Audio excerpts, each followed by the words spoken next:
Hello, everybody, and welcome back to the Quixotic topic. As always, I'm your host, Mtake Peel, and today I'm joined by Chloe Emahel. And this topic for today's episode, we're going to be talking about COVID, but not COVID in the general sense of doom and gloom. We're going to be talking about more how COVID has affected us, specifically in a academic concept, or pretext rather. And so, first up, we kind of want to talk about getting adjusted to the pandemic after the news dropped. Me and Chloe were both seniors at the time at the North Carolina School of Science and Mathematics. And so, Chloe, can you tell me about kind of how it felt for the world to kind of come crashing down as it did? I remember the night that the news was spread on campus and everyone was sad, they were crying, people were on Hill Street, which is in the center of campus, all gathered, saying their goodbyes and stuff. And I was kind of just sitting here it's not that big of a deal. We're going to be back in 2 weeks. Yeah. Unfortunately, that didn't happen. But I also didn't mind kind of staying home for the rest of the semester because the classes were a little bit easier. Yeah, definitely. I remember kind of D-Day as it was, how everyone kind of saw the writing on the wall, and there were people who were like, oh, we'll be back, and then people were like, oh, we won't be back. Mm-hmm. Of course, some people were more right than others. Very unfortunate. But I do agree with kind of the sense of freedom, especially given how NCSM being a residential high school, it was very freeing to kind of just be at home and not have any expectations whatsoever. There was a good week or 2 weeks, I think, where there was just nothing happening, nothing due, no tests to be taken. It was very relaxing. Mm-hmm. And I personally spent a lot of time kind of in my room, especially with, being a pandemic out and whatnot. You didn't want to get sick. No one really knew how big it was or how big it ended up being. And so I kind of just sequestered myself into my room a lot. And I played a lot of video games, a lot of video games. I actually, in terms of achievements, I ended up 100%ing or getting everything done on at least 3 different things. Oh my gosh. Yeah. Well, congratulations. Yeah, humble flex. But it really was honestly a bit unhealthy, thinking about it retroactively. I spent kind of day in and day out just playing games. Mm-hmm. But what about you? How did you spend your kind of sudden sabbatical? I really wanted to try and be productive. Mm-hmm. But unfortunately, looking back, I definitely wasn't as productive as possible. Lots of time on my phone, on TikTok and stuff like that, just watching Netflix. Mm-hmm. But I did kind of get back into some of my older hobbies. I learned how to knit a while ago, so I got back into that. Mm-hmm. I started reading more, drawing again, and then I picked up yoga kind of at the beginning of the summer. Mm-hmm. But eventually I just got bored with it, right, and it kind of dropped off, especially as school started coming up. Yeah, so. yeah. I can definitely see that. Did you knit a mask? No, I didn't. I didn't even think of that. Maybe I'll do that if we go into lockdown again. Hopefully we don't. Hopefully we don't. Yeah, lockdown.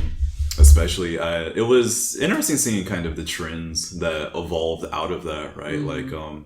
I spent a lot of time on Instagram when I wasn't having my hands on a controller, and seeing kind of everyone react to the same thing at the same time was very endearing in a way. It was odd to see kind of in the chaos that is life, kind of everyone forcibly, and I mean everyone, us, as a globe. Yeah.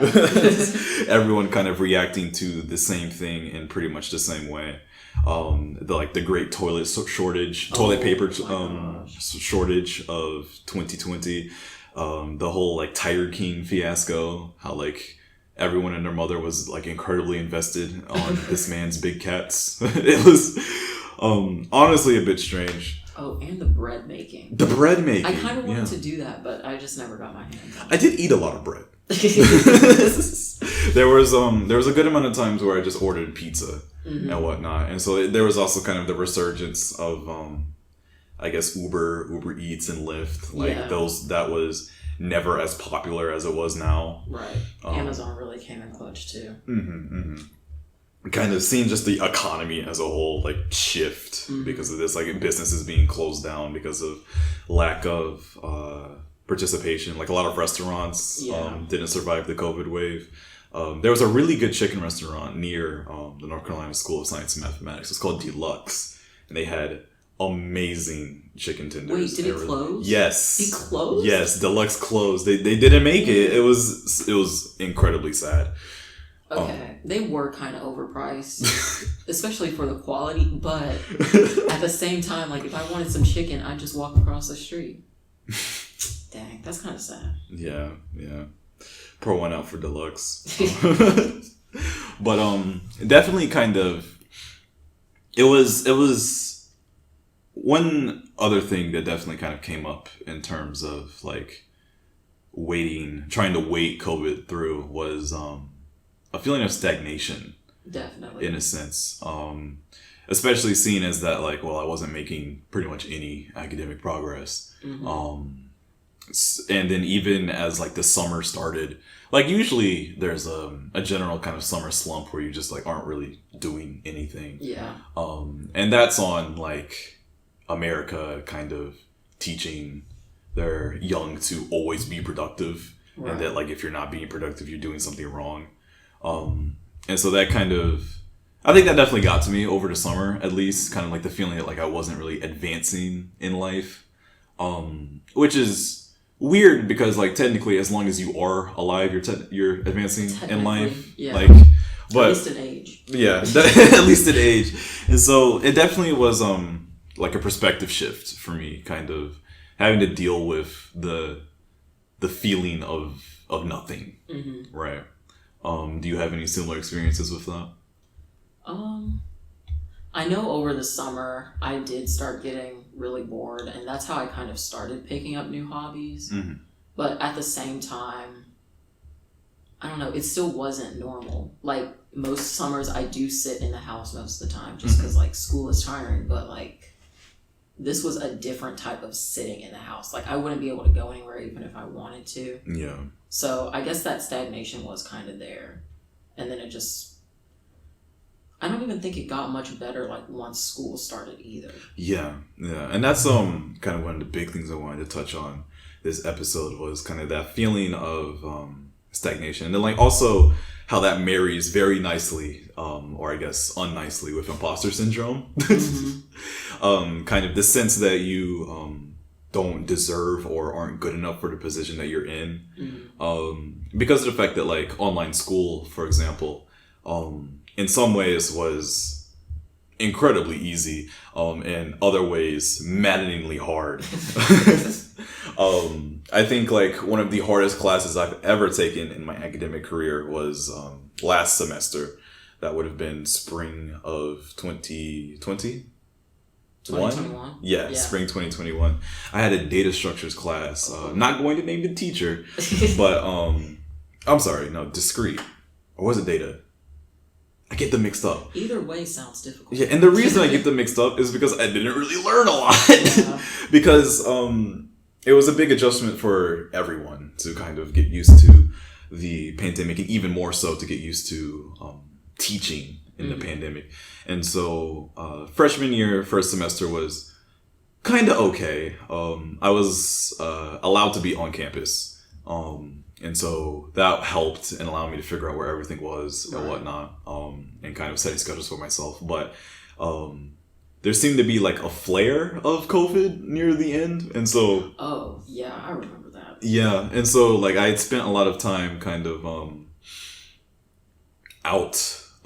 off campus the spring semester, and that was strange. It was a lot kind of having to get used to like my parents' schedules. because like they didn't operate on the same schedule I did, and so like I kind of had to conform to that, and like also balancing like all that work, and then like also spending time to de-stress. It was a lot to have to manage as like a 19-year-old. I'm sure there's tons of people who do it and are doing it and have done it for a very long time, but that was new for you. Yeah, it was definitely very new for me. And so concerning the last year, how was kind of your adjustment to academics going? I'd say it was really good. Mm-hmm. Like, okay, in certain ways it was really good because I ended up taking 18 credit hours my first semester and 17 my second. And I actually think that was a good idea looking back, because now I'm only taking 14 and it's harder. And I'm like, how does this work, you know? But I also kind of started struggling with like what I would end up doing after college, if that makes sense. Like I did well in my classes, but I was still sitting here like, what's the point? Like, why am I here, kind of? Especially since, I don't know, I remember actually the first day of class, it was online, and I was just sitting here like, wow, this is so sad, because you know on Zoom everyone's cameras are off, right? No one talking, it's just the teacher like talking to a screen, into space. So it was kind of just, I don't know, it was difficult in ways I didn't think it would be difficult. Right. And like I kind of wonder how difficult it was like for the teachers, speaking from experience back in the discrete/data structures class, that I was still able to do good in that course thanks to my wonderful peers. But in terms of like the teacher, like it was very clear that they weren't prepared for a COVID semester, and any stretch at all just completely wasn't on the ball at all, basically. Like it was to the point where they like vehemently disagreed with having their lectures recorded, and that was strange. Because even without COVID, though, that's still kind of like a thing that just like you have your lectures recorded for people who miss them, right? And if you don't, you have at least some way to catch up on the notes. And the weirdest part is like in the lectures, he wouldn't really cover the notes. He would cover pretty much other things. And so like the lectures were different sort of instructions than the notes. And then like that made the homework kind of just come out of nowhere. Right. You were just left to your own devices. What was he going over if not the lecture? Or what were they going over? I honestly am not even sure. Like it was, so there were like notes and then there were like slides, right? And so they would review the slides, and then wouldn't pertain to, like, the notes would be like different. And like I'm assuming that the notes are supposed to like reinforce it, but it was basically like trying to put a square peg in a round hole. Right. It was really just strange.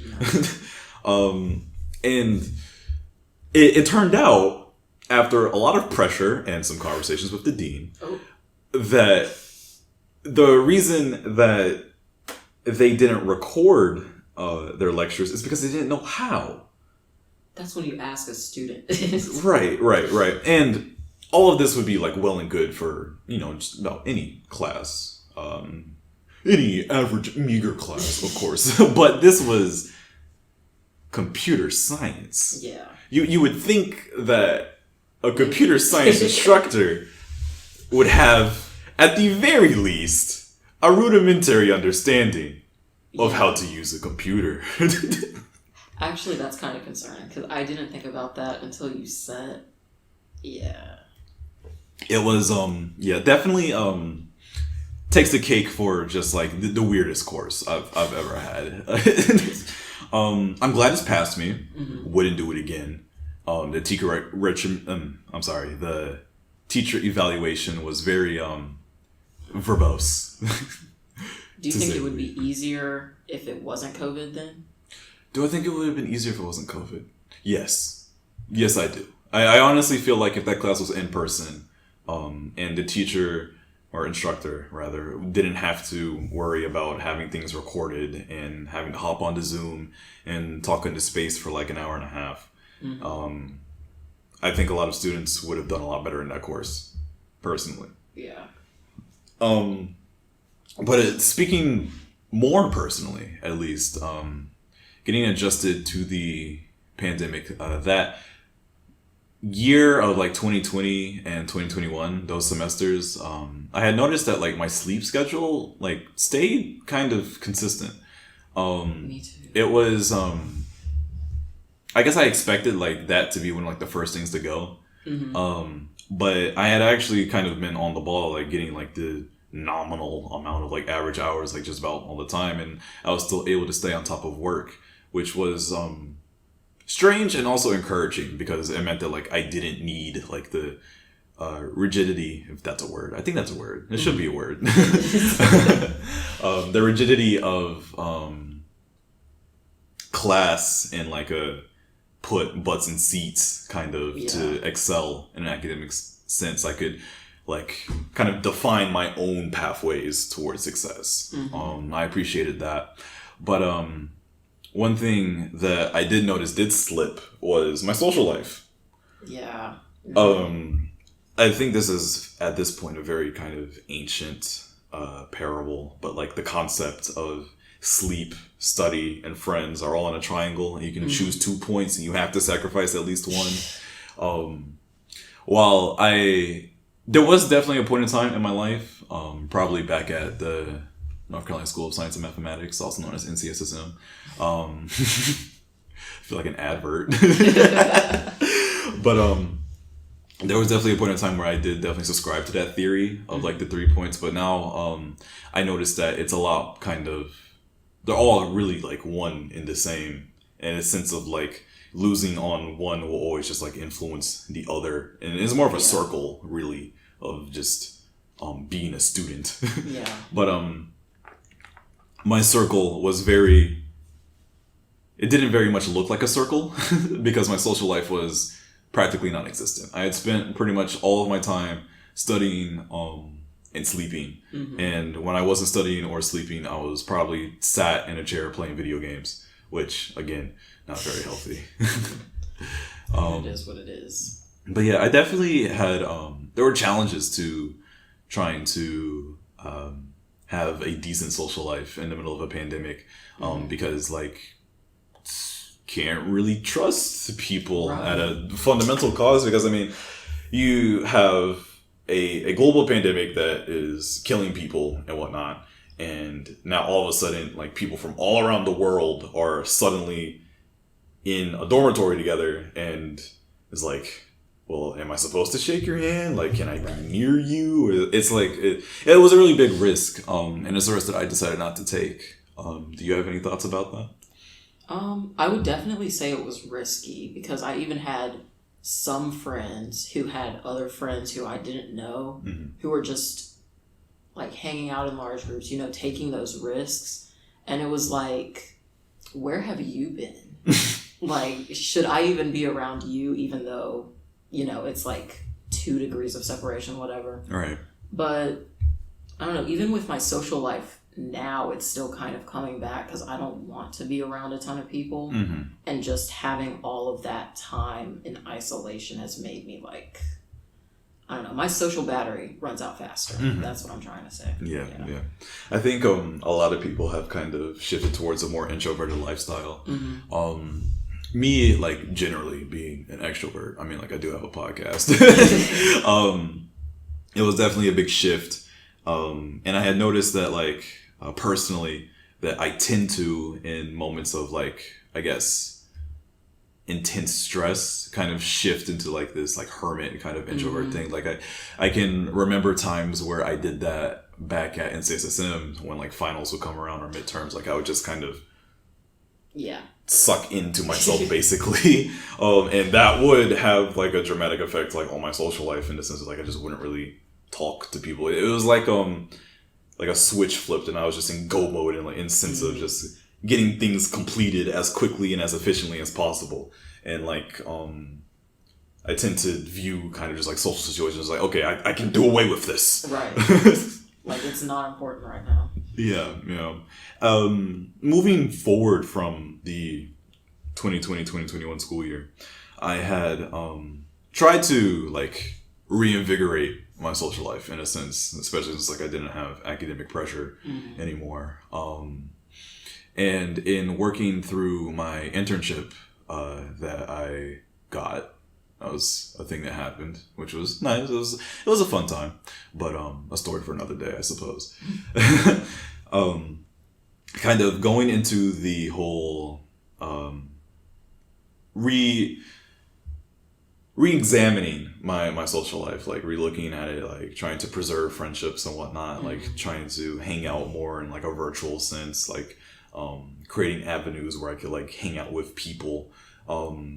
That was definitely a lot kind of a better for me. I felt better personally, like but then like moving into this school year, the 2021-2022 school year, this fall 2021 semester, I had noticed that like my upkeep of social life at that point, I had again like neglected something else, and this goes back to the triangle theory, my academics. And then also like after midterms, like I had noticed that I wasn't like performing like at my best, and like I was still doing well, but like I simply could have done better. Right. And so it's these past 2 years have been like very illuminating in a sense of like trying to find balance in all things. I do kind of wish in retrospect that like all the time that I spent by myself, I spent like thinking a bit more and less kind of just like playing video games. Like we keep going back to that, but I mean, I will say, big proponent of video games. They are very fun. Yeah. And you have like 2.5 more years to just do all thinking if you want. So yeah, pretty much. But I wanted to talk to you about kind of your evolution as a student these past 2 years. Kind of what have you felt kind of has augmented, or I don't know what the antonym to that would be, like de-augmented? What has kind of benefited and decremented like your just kind of place as a student and as a person? Getting a bit existential. Yeah. I don't know. I will say last year, like COVID year, my freshman year, I definitely did get a good grip on my sleep schedule, especially second semester, which I kind of miss now because everyone just like jumped back into normal life. Like there wasn't just a pandemic. So that was kind of weird. But I don't know. I feel like I'm definitely starting to re-examine like what my priorities should be, because last year wasn't great. This year is like back to normal, but it's it's much more stress inducing. Yeah, it still has like that layer of just weirdy feeling on it. Yeah. So now I'm kind of trying to find more things that I really enjoy doing outside of school, because I'm starting to realize that like for all of my life, basically, like I've been motivated extrinsically. So now I'm trying to find that intrinsic motivation, and it's like, well, what is it? Right. And I don't know, it's difficult, but I feel like just taking time to really think about it and just step out of my comfort zone is helping with that. What are some ways that you've been stepping out of your comfort zone? I guess the first thing is like just as simple as trying new food, because I actually used to be really picky as a kid. Like I wouldn't even eat chicken off the bone. Wow. Like that's how picky I was. Yeah.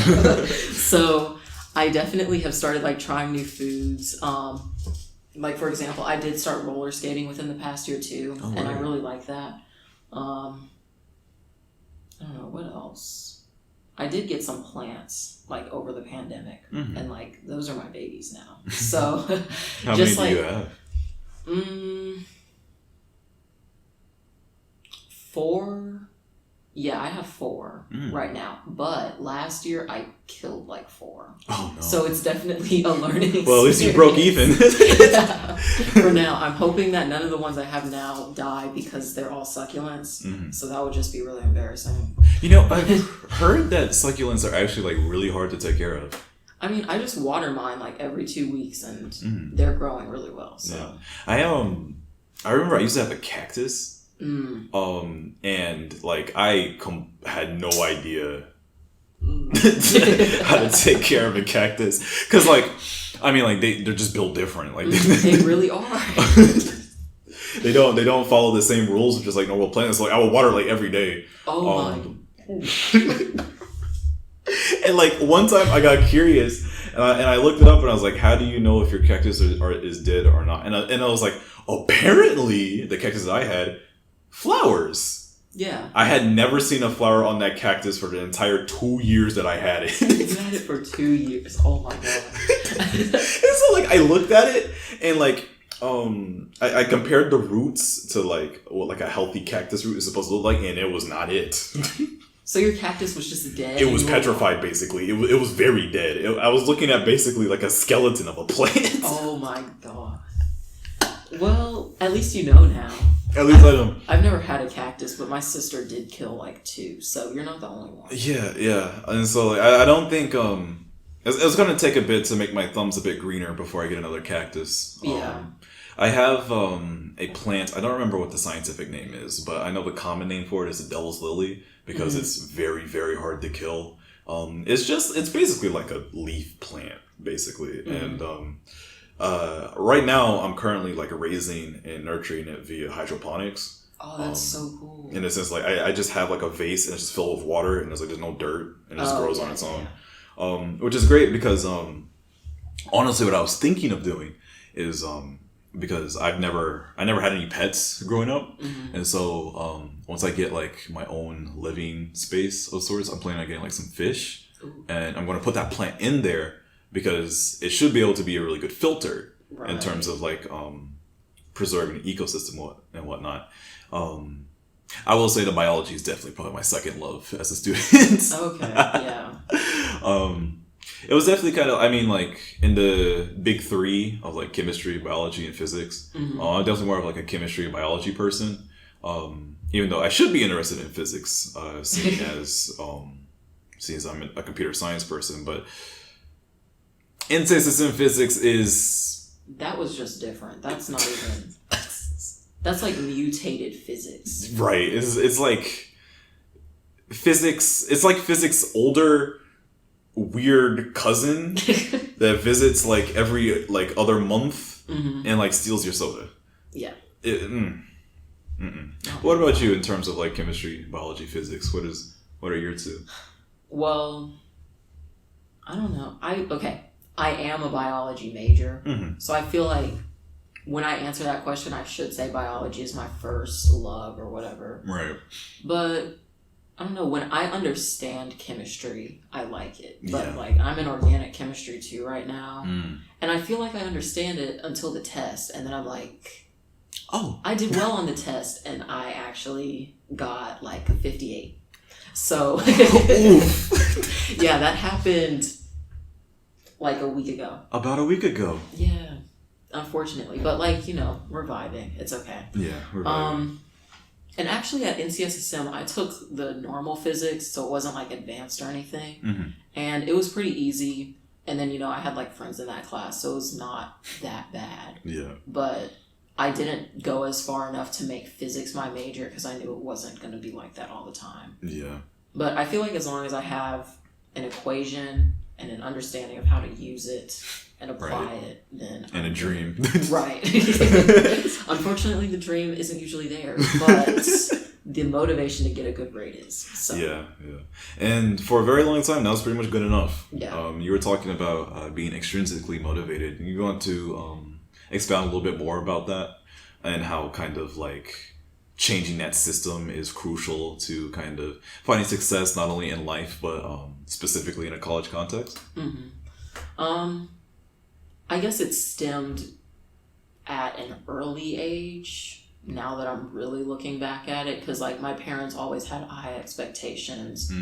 I don't know, I've always been considered like the quote-unquote smart kid in class. Gifted kid syndrome? Yeah. So... I know it well. Yeah, like my parents forced me into the gifted program. I was like, I don't want to be here. They were like, no, you're doing it.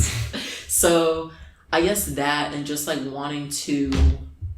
not disappoint them or my family.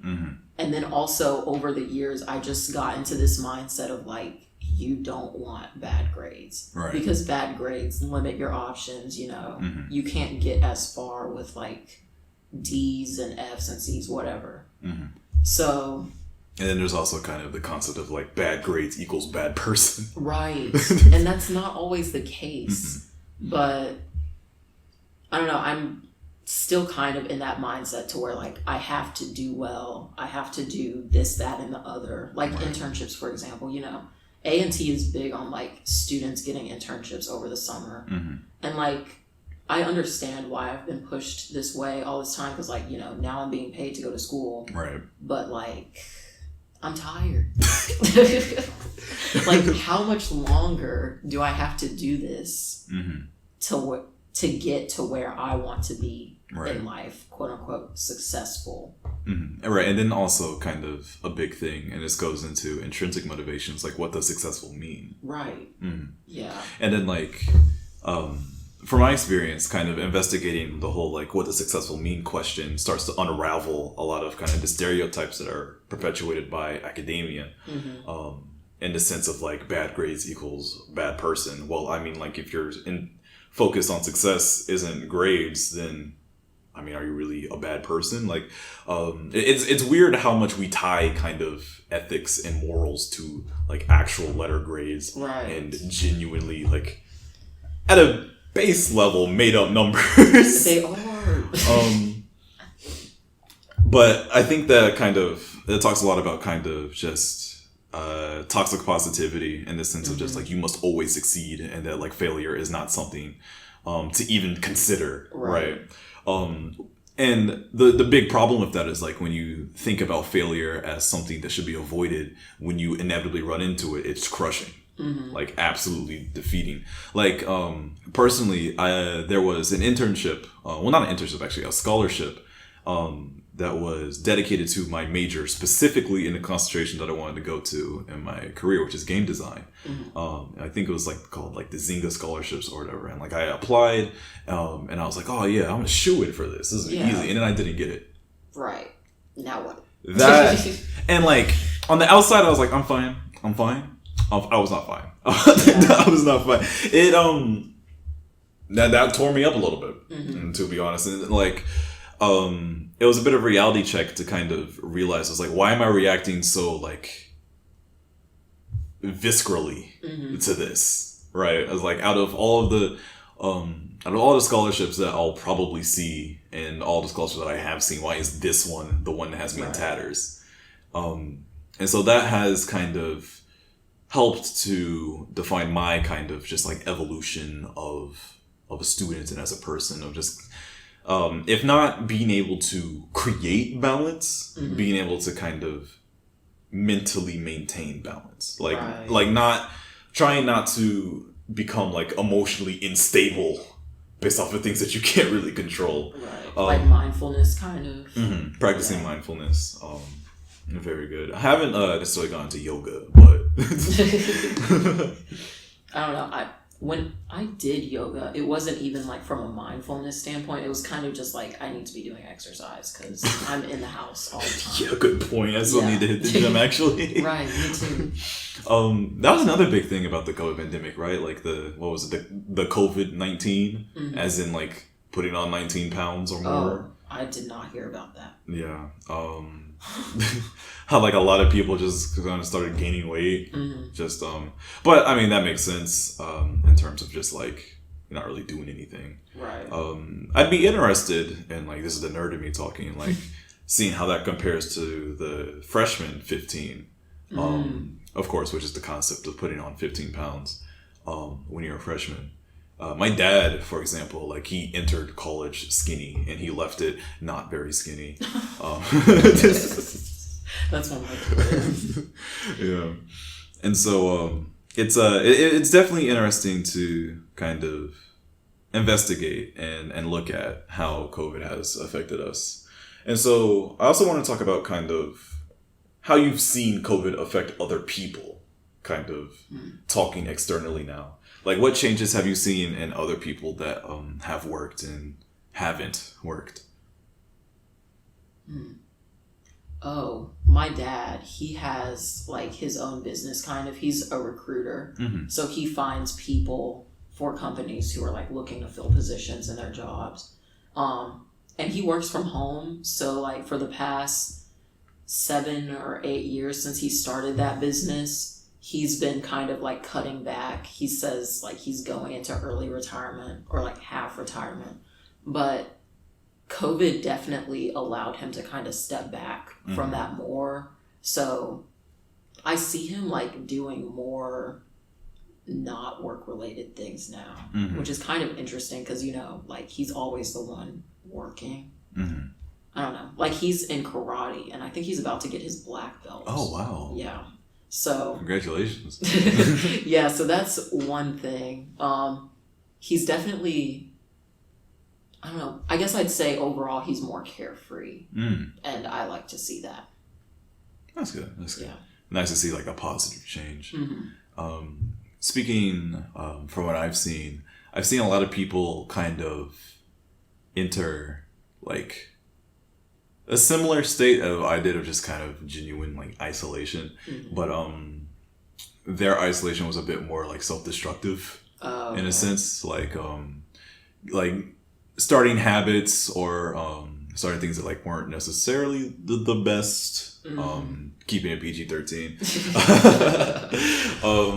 And so like it was interesting to see how kind of like how when there wasn't really like anyone looking at them, I guess, or like when like they weren't like held by either like academic or like paternal restraints, basically, like how they kind of just, to be genuine, like let themselves go. Yeah. Talking back about extrinsic motivation.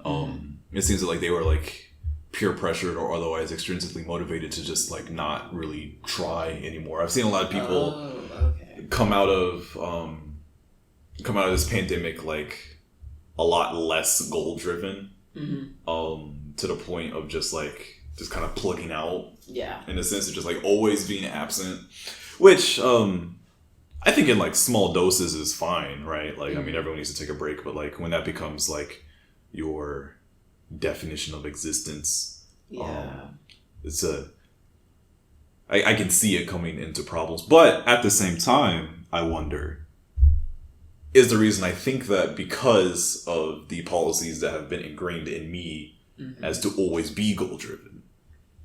That's a good question. Right. I mean, I feel like the pandemic definitely made me a little bit less goal driven in the ways that you were saying. Like, I don't know, if I didn't catch myself, it would have turned into very self-destructive habits. And I guess, unfortunately, it still kind of is sometimes. But I think it's also because I'm kind of trying to get rid of only extrinsic motivation driving me. And of course, like, I think it's also become, or I think it also hasn't become self-destructive because, like, I have to do certain things to stay in school, basically. So I can't completely, like, let myself get to that point, which is also good. So it's like we've gotten to a point where we are part of systems that are just self-checking in a sense, which goes back to, like, the American mentality of just always having that momentum at all times. And so, like, it's like a big whoa, like, when it stops, right? Yeah. And so, coming closer to the close of the podcast, would you like to talk about kind of some recommendations you would have to the audience in terms of, like, getting your life together? Not that, like, specifically, of course, but, like, kind of pointers and tips of, like, kind of worked for you studying as a student in the times that we find ourselves in. Yeah. Time management is a huge one. Like, I did find it easier to manage my time during the pandemic just because there wasn't anything else going on. But having a grasp on it this year has definitely been a little bit more difficult. But it holds my life together, like, literally. So that's a big one. But at the same time, a big part of time management is just not always having to be productive. So, like, I definitely still take the time, like, after I'm done with all my work, to just do nothing before I go to bed, just because that's a big part of my routine. And I try to set cutoff limits for my work too, because I cannot stay up all night doing work. So those are definitely big ones. And then just finding things that you love to do that you don't necessarily have to be doing. Like some people love school, but like they kind of have to do it in a sense. Right. So I guess just like hobbies, different, or trying different things too. Those are big for me. Yeah, definitely. That's a really big major key, if you would, kind of taking time and like setting cutoff limits for not only leisure but also work. Yeah. That's something that I personally struggle with, because like if given the time, like I will simply just sit and work on assignments for like 6 hours straight and not do anything else. And like it's weird because I always like, for me, it goes to the check of like, oh, well, I mean, I'm doing great. Like, I'm working. Like, this is what I'm supposed to be doing. Like, I can keep working. But then it's like, no, you need a break. You need a break. You need a break. Especially because kind of I think they call it the silent killer, right? Stress. Being sure to kind of avoid that. That's super, super important. So like, I definitely would co-sign on finding things that interest you that isn't just like being productive, because being productive all the time, surprise, surprise, isn't good. Yeah. Or at least maybe like try to find ways to not make stress seem like a bad thing. Because I saw a TED Talk once, and it was about how people who viewed stress as bad had like higher rates of death or like these comorbid conditions, but people who didn't see stress as a horrible thing, they were actually much healthier. Really? Yeah. I'm still wondering like how that works. Yeah. It's kind of weird, but I'm guessing it would be more of kind of like a mind over matter thing, right? In the sense of just like, you know how you can like think yourself into a bad situation? Yeah. Basically. I wonder if it would have something to do with that. But yeah, I've started to realize a lot how much stress kind of influences everything. And I think that's kind of like my next step of evolution, I guess, is like understanding stress as a in correct doses, of course. Managing stress as a positive thing. Yeah. Because it'll definitely push you to do things that need to be done. So yeah. And that's another thing, right? Like making sure you aren't putting too many things on your plate all at once, right? Like don't bite off more than you can chew. Sometimes you don't know that you can't chew it until you bite it off, though, and then it's just like a struggle. Yeah. And so, it's always good to have like a plan B in that case, right? Like in contingencies on top of contingencies is always a good thing. Yeah. But I think on that, we can end the episode. Thank you all for joining. It's been a while. Thank you all for joining me today on the Quixotic topic. As always, I'm your host. This is DP from the QT. I'll see you next time.